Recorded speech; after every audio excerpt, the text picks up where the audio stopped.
The 10th common mistake mediators make is not choosing a strategy. Even once you have a well-defined niche and unique selling points, it is still important to choose your actions in a thoughtful and forward-looking manner. Don't do random acts of marketing. A lot of people do that. They take lots of action and don't do it in a systematic way.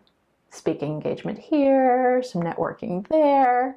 Even people who dive in full time to building their practice often haven't thought through the best way to do it.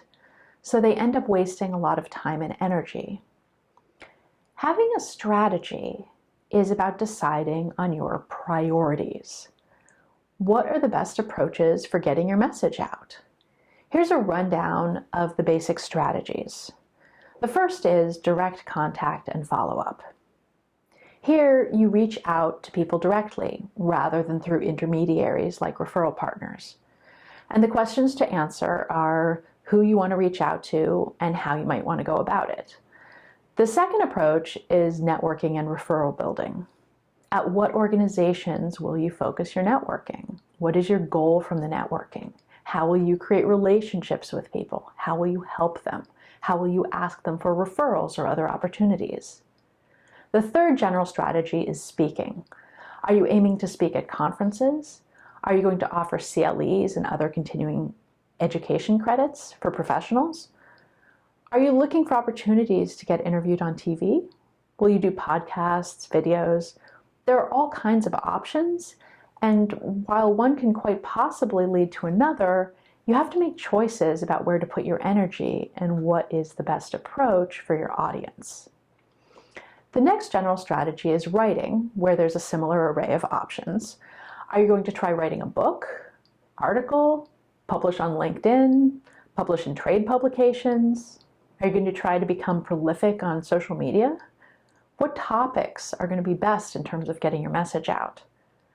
The final strategy is advertising. Of course, your website is a form of advertising, but few mediators get clients because of their websites. Now, of course, once a potential client has been given your name, of course they're going to look you up and see your website. But few people's websites are going to draw in clients all by themselves. I don't care how much you pay someone to optimize your keywords. It's just not going to be enough. There are some organizational websites where mediators can advertise, and some are legitimate and some are not. And there's, of course, Google AdWords and other search-related advertising.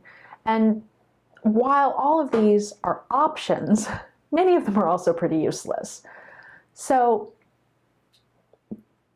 the point here is that you can't do everything. You have to choose one or two of these strategies that you're going to focus on. Because no matter how you cut it, you need to make choices. Those choices are your strategy. Trying to do too much at the same time is not a strategy. It is a recipe for ineffectiveness and exhaustion.